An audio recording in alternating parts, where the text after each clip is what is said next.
So hello guys, welcome back to Preet vlog. ये सामने Yamaha MT-15 खड़ी है। अब ओनर से तो बातें पूछ के हमने बताई दी हैं, पर एक बार रियल लाइफ में इन एग्जॉस्ट को लगाने के या फिर ये पूरा काम धाम कराने के 10,000 रुपये खर्च करने के क्या फ़ायदे हैं, क्या नुकसान है, दोनों ही चीज़ें एक वीडियो के अंदर कवर करनी चाहिए ना। और प्रैक्टिकलिटी में जो रियल लाइफ में प्रॉब्लम्स आ रही हैं या दिक्कतें आ रही हैं, उसके बारे में मैं मेन ज़्यादा बात करने वाला हूँ। जैसे कि देखो, सबसे पहली चीज़ है, सबसे पहले हम नेगेटिव्स की बात करेंगे, पॉजिटिव्स की बात मैं बाद में करूँगा। सो नेगेटिव की बात करने से पहले सबसे पहले एक चीज़ बताता हूँ। देखो, MT-15 की फुल फॉर्म क्या है? Master of torque. इस बाइक के अंदर अगर आप क्लच छोड़ोगे, थ्रॉटल करोगे तो ये आगे से उठने को होती है, हर कोई ये बात जानता है। बट जब यहाँ पे पीछे फॉर एग्जांपल यहाँ पे एक तो पिलियन बैठा होगा, तो पिलियन का पैर यहाँ पे कैसे आएगा? इस तरीके से। कहीं ना कहीं पहली बात तो जब ये गर्म होगा ना पाइप, यहाँ से पैर पे हीट बहुत ज़्यादा आएगी।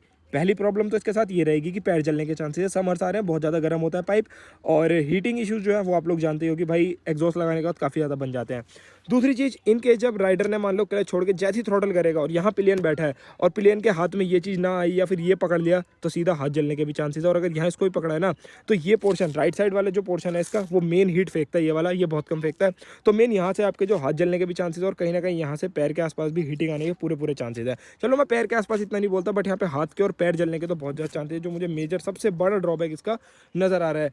क्योंकि भाई ये कोई ऐसा तो है नहीं है, ये रेप्लिका एग्जॉस्ट है, टाइटेनियम तो है नहीं है कि मतलब कोई मान लो इतना कोई खास गर्म नहीं होगा, ठंडा ही रहेगा। ये फुल पावर गर्म होगा भाई। ऊपर से इतनी गर्मी पड़ने लग गई, मार्च के महीने में इतनी गर्मी हो रही, तो मई जून में पता नहीं क्या ही हाल होगा। तो अगर आप ये वाला सेटअप बनाते हो तो पहले एक चीज़ को क्लैरिफिकेशन कर लेना कि आपको कल के दिन को पीछे पिलियन तो नहीं बिठाना है। पहला ड्रॉबैक जो मुझे लगता है इसका सबसे बड़ा, वो ये है। सेकंड ड्रॉबैक की बात करते हैं, तो इसके अंदर जो सॉफ्ट पाइप लगा रखा है ना, ये इसके यहाँ पे स्विंग आर्म पे टच होता रहता है। जब आपकी बाइक चलती है ना, जब बाइक चलेगी और ये सस्पेंशन थोड़ा बहुत भी ऊपर नीचे ट्रैवल करेगा, तो ऐसी सिचुएशन में पता है क्या लगता है कि यार कोई चीज़ टच हो रही है, कहीं ये चीज़ टायर में तो टच नहीं हो रहे हैं। और दो बंदे अगर बैठने के बाद कहीं बड़े गड्ढे में जो थोड़े हैवी या हेल्दी बंदे अगर बिठा दिए, तो मे भी कहीं ना कहीं ये भी टायर पर टच होने के चांसेस इसके बन सकते हैं, या फिर ये पोर्शन टायर पर टच हो सकता है। तो ऐसी कुछ प्रॉब्लम आई है या नहीं आई है, ये तो मैं एक बार ओनर से ही पूछूंगा। हिमांशु, ये कभी तेरे आज तक टायर पे टच हुए हैं ये? नहीं, टायर पे टच ही हुए। एक बारी भाई तुम दोनों जना बैठना, एक बारी बाइक पे जरा, एक बारी भाई पीछे इनका वेट ज्यादा है ना, एक बारी तुम दोनों बैठो, तू राइडर वाली सीट पे बैठ और ये भाई बैठेंगे पिलियन वाली पे। तो भाई को देखो, मैं एक बारी आपको बैठा के भी दिखा देता हूँ। वैसे टायर पे नहीं टच होगा, है ना? नहीं, काफी ऊपर है, टायर टायर पे टच नहीं होगा, लेकिन यहाँ पे जो ये है, यहाँ पे हीट आती है। पर भाई देखो, जो मैं बता रहा था ना, देखो यहाँ से हीट आने के सबसे पहला पैर जलने का जो चांस था, उसका लाइव एग्जांपल ये है। सेकंडली, अगर इनने एकदम से थ्रॉटल करा है इसमें पीछे, तो भाई देखो बैक सपोर्ट कुछ भी नहीं है इस बाइक के अंदर। अब बंदा अगर एकदम से हाथ पीछे जाएगा, या तो इसे पकड़ के हाथ जला सकता है, या फिर अगर इसे पकड़ेगा तो भी हीट आएगी, तो भी यहाँ पे टच हो रहा है, बिल्कुल हीट आएगी। और दूसरी चीज, मैं एक चीज और पूछूंगा, जैसे यहाँ पे पिलियन को बैठा के चलाया हिमांशु अभी तक तूने? तू पीछे पिलियन बन के बैठा है? नहीं, पिलियन बिठाया मैंने। कितना किलोमीटर? 50। तो क्या उस बंदे ने बोला कि भाई यहाँ से मेरे को हीट आ रही है, मेरे बट्स पे मुझे ऐसा फील हो रहा है कि मैं जल रहा हूँ यहाँ से? तो भाई मतलब ये तो इसका काफी बड़ा नेगेटिव साइड रहने वाला है कि यहाँ से फुल पावर हीट फेंकेगी, और ये स्विंग आर्म में भी टच होता है यहाँ से। चलो फिर रेशो भी निकल गया इसके, रेशो। हाँ, वही मैं दिखा रहा हूँ। तो भाई देखो, पहला तो जो ड्रॉबैक था मैंने आपको बता दिया, दो बंदे बैठा के भी दिखा दिए। टायर में नहीं टच होगा, टायर से तो बच रहा है, जो एक जरूरी चीज़ है, उसके लिए तो लाइक मारे। और दूसरी चीज़ ये है कि भाई इसका जो यहाँ पे ये है, ये देख रहे हो, ये इसका जो सॉफ्ट पाइप लगाया हुआ था, इसके अंदर से इसके धागे से निकल रहा है। अभी धीरे धीरे अभी थोड़ा इतना निकला है, कहीं निकलते निकलते पूरा निकल जाए, आई डोंट नो, पता नहीं क्या होगा क्या नहीं होगा। अब देखो जो भी कुछ होता है, ठीक है। तो दूसरी तो नेगेटिव साइड हम इसकी यही डालेंगे कि भाई इसके अंदर से ये चीज़ निकल रही है।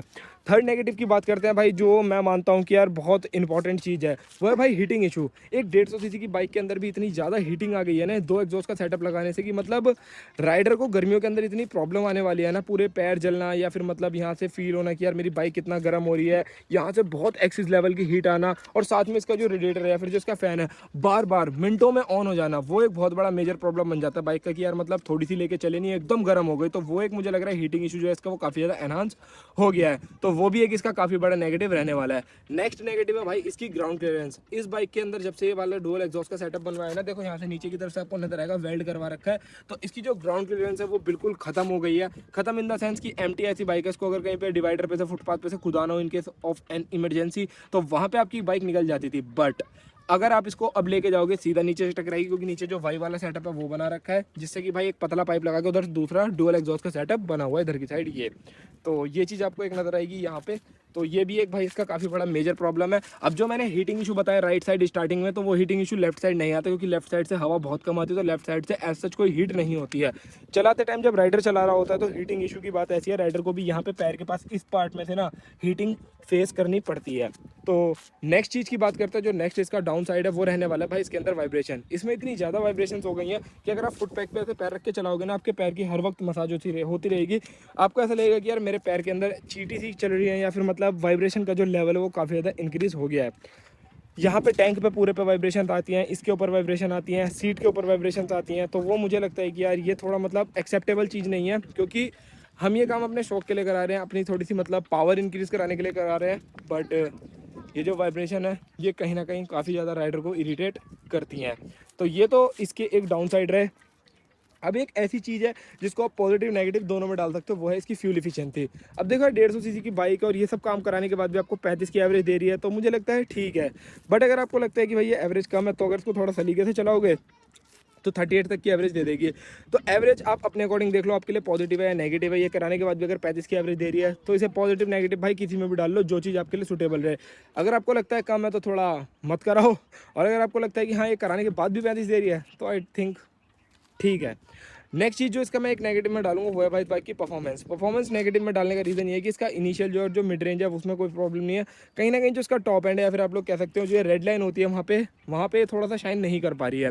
मतलब कि MT-15 को जब आप रेव करोगे इनिशियली इसके 3 गियर जोन में बहुत स्ट्रॉन्ग पुल करती है, क्योंकि आगे इस पर वेट नहीं है, हल्की है। मास्टर ऑफ टॉर्क का जो मजा है वो इसके इनिशियली 3 गियर के अंदर आपको बहुत आता है।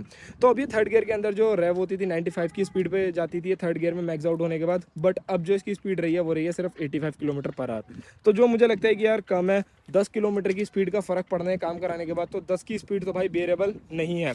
10 की स्पीड कम होना समझ में नहीं आता, मैक्सिमम 2 की कम हो जाए, 5 की भी कम हो जाए एक बार के लिए एक्सेप्टेबल है, but 85 I don't think so कि ये होना चाहिए था। तो ये कुछ इसके भाई देखो मेजर नेगेटिव्स हैं अगर आप ये वाला काम कराते हो। अब बात करते हैं इसके मेन पॉजिटिव्स के बारे में कि अगर आप ये वाला काम कराते हो तो इसके फ़ायदे क्या रहने वाले हैं। ठीक है, अब नुकसान ही थोड़ी ना होंगे भाई। अब आपने इतना पैसा लगाया तो आपका भाई फ़ायदा होगा या नहीं होगा। हाँ, पैसे से सही आता है। एक पॉइंट और बता देता हूँ, वो पॉजिटिव नेगेटिव जिस मर्जी उसमें डाल लेना। इस काम को कराने की कॉस्ट आई है 10,000 रुपीज़। 5,000 की शॉर्ट कैन हो गए, बाकी सारी चीज़ों में और लेबर वेबर में सारे टोटल कॉस्ट आ गई आपकी और 5,000 रुपये। तो क्या 10,000 रुपये में काम कराना वर्थ है या फिर नहीं है, ये भी आपके ऊपर छोड़ता हूँ मैं। आप लोग देख लो, आपका मन है कराने का करा लो, नहीं है तो भाई मत कराओ। तो ये चीज़ भी पॉजिटिव नेगेटिव क्या है क्या नहीं है आप अपने अकॉर्डिंग देख सकते हो। अब बात करते हैं पॉजिटिव्स के बारे में। तो भाई पॉजिटिव में देखो सबसे पहली चीज़ निकल कर सामने आती है मेरे अकॉर्डिंग लुक्स।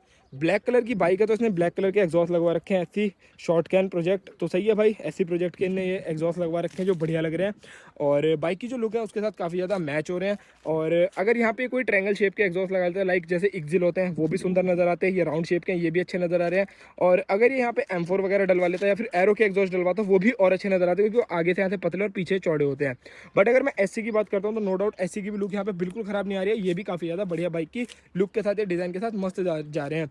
रोड पे चलती हुई बाइक काफ़ी ज़्यादा सुंदर नज़र आने वाली है इन एग्जॉस्ट के साथ। ठीक है, तो पहली चीज़ तो लुक्स जो है वो काफ़ी एनहांस हो गई है। सेकंड चीज़ भाई साउंड। एग्जॉस्ट लगाने का मेन कंसर्न ही क्या रहता है आपका, साउंड। स्टार्ट करते हैं।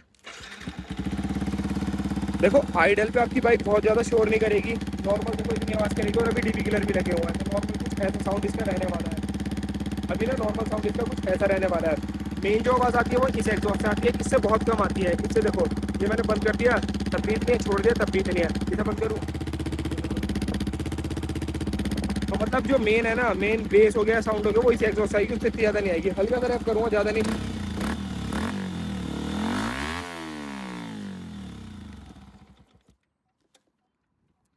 तो भाई देखो साउंड का तो ऐसा हिसाब किताब है, आपने देख लिया भाई कितनी आवाज़ आएगी कितनी नहीं आएगी। तो साउंड आपके ऊपर है, इसे अगर निकाल दोगे ना तो निहायत ही पागल हो जाएगी, बहुत चिल्लाएगी भाई। शॉर्ट कैन आपको पता है भाई कितना चिल्लाता है, तो आपकी नेक्स्ट लेवल की आवाज़ हो जाएगी इसके अंदर, और जिसके ऊपर 100% चलान भी कटेगा। इस बात को भी दिमाग में बिठा के रखना, ठीक है ना। तो अगर आप लोग एग्जॉस्ट वगैरह डलवाते हो तो भाई चलान वलान तो उसके ऊपर कटेगा ही कटेगा, जो मैं पहले आपको एक डिस्क्लेमर दे के चल रहा हूँ। तो ये इसका भाई एक फ़ायदे की चीज़ है कि आपको साउंड जो काफ़ी ज़्यादा बढ़िया आएगी, और लुक वाइज भी बाइक काफ़ी ज़्यादा अच्छी नजर आएगी। नेक्स्ट इस काम को कराने का जो आपको फ़ायदा मिलेगा भाई, जब आप इतनी हीटिंग झेल रहे हो, इतनी वाइब्रेशन झेल रहे हो ना, तो कहीं ना कहीं आपका जो इनिशियल है मास्टर ऑफ टॉर्क है वो तो आप जानते हो, MT मास्टर ऑफ टॉर्क, तो अब इसका जो इनिशियल है वो और भी ज़्यादा एनहांस हो जाएगा। क्लच छोड़ते आपकी बाइक अब आगे से व्हीली पॉप करेगी। ऑलरेडी MT का नेचर रहता है ये करती है, बट अब इसका जो इनिशियल है वो और भी ज़्यादा स्ट्रॉन्ग हो गया है, वहाँ पे बाइक और अच्छा पुल आपको दिखाएगी, मतलब कि चलाने में आपको मज़ा आने वाला है। तो पॉजिटिव तो इसके बस यही है कि मतलब साउंड अच्छी आती है, आपको भगाने में मज़ा आता है, और लुक अच्छी हो गई है। देखो भाई साहब ओनर कह रहे हैं कि व्हीली मारने में इसमें बहुत ज़्यादा मज़े आते हैं। मार के दिखाएगा भाई अभी छोटी सी लिटिल बिट। चलो चलो हाँ हेलमेट पहन के मान गया भाई, ओनर मान गया। चलो भाई एक छोटी वाली मारी, ज़्यादा बड़ी नहीं। चलो भाई देखते हैं फुल पावर, क्योंकि अब भाई ये कह रहा है कि मस्त पावर और बढ़ गई है, तो एकदम उठती है आगे से है। उठती तो है भाई। चलो भाई देखते हैं कितनी उठती है, कैसी उठती है। इधर से उधर को मारियो, गिर गया तो वो तो कंटेंट बन जाएगा हमारे लिए, है कि नहीं भाई? गलत कह रहा हूँ? बिल्कुल भाई। गिर गया तो लेट लेट नहीं बोलना। वैसे देखो भाई रोड पे चलती हुई भी सुंदर नजर आ रही है पीछे से, छोटी थी है ना, कॉम्पैक्ट सी।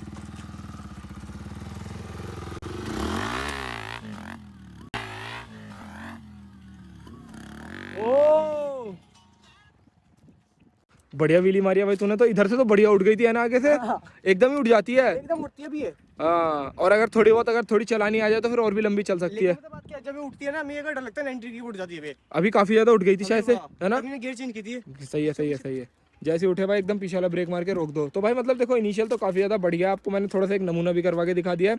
सो फायदे तो इसके बस यही है, आपको देखो इनिशियल में बूस्ट नजर आने वाला है, पावर अच्छी मिलने वाली है, और साथ में लुक जो है वो काफ़ी ज़्यादा एनहांस है। अभी तक तेरे को लोगों ने पूछा रोड पे रोक के कि भाई ये क्या करा रखा है, कैसी पूछा नहीं, रिएक्शन गाड़ी देखते हैं कि कौन सी है, कौन सी है ना। रिएक्शन आ रहे हैं लोगों के, जबरदस्त रिएक्शन आ रहे क्योंकि हैं। पीछे लोग देखते हैं ना कि है कौन सी गाड़ी, लेके चल रही है गाड़ी, और जिसमें कि 2 एग्जॉस्ट निकल कर सामने आ रहे हैं। यहाँ तो कंपनी एक देती है, और एक चीज़ और है भाई, यहाँ से तो स्विंग आर्म जो है ना इधर से क्लीन नजर आ रहा है और बढ़िया लग रही है। अगर तू पीछे से हटा देगा ना इसका ये, तो और मस्त लगेगी ये। नंबर प्लेट कहाँ जाएगी? लेकिन नंबर प्लेट तो है ही नहीं तेरी में, नंबर प्लेट क्यों नहीं है? अबे लगाऊंगा सही, कभी तो लगाऊंगा।